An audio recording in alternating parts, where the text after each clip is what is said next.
Nous ne connaissons jamais la valeur de l'eau tant que le puits n'est pas sec. Cette phrase de Thomas Fuller illustre un principe fondamental.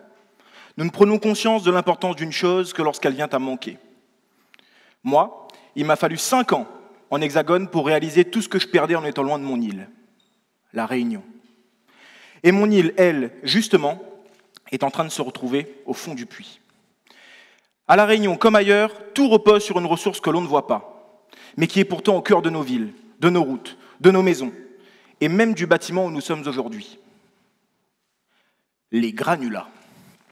Ces petits morceaux de roche indispensables pour fabriquer du béton.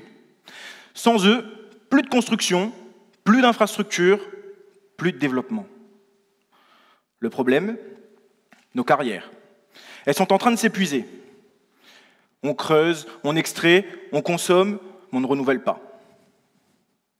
Alors que faire? On pourrait importer des granulats de l'extérieur. Trop coûteux, trop polluant, et puis les relations internationales en ce moment, c'est pas trop notre truc. On pourrait ralentir la construction. Impossible. On fait déjà face à une crise du logement, et il nous reste une moitié de route à finir quand même.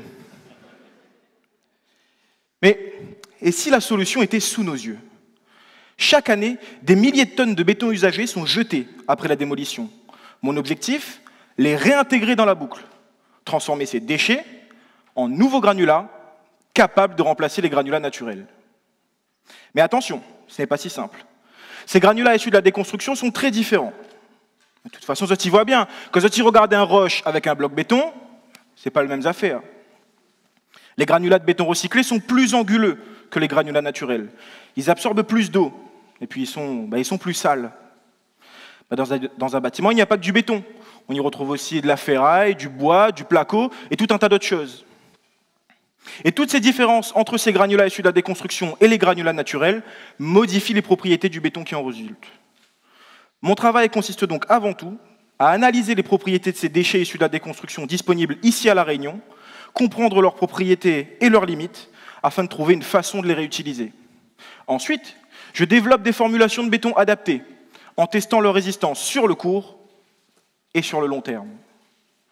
Il faut le bâtiment tient beau dans le temps, et ça malgré le bon cyclone, parce que recycler, oui, mais pas à n'importe quel prix.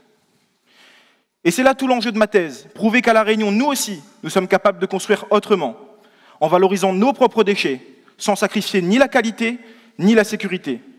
Parce qu'il est urgent d'anticiper, d'innover et de changer nos habitudes.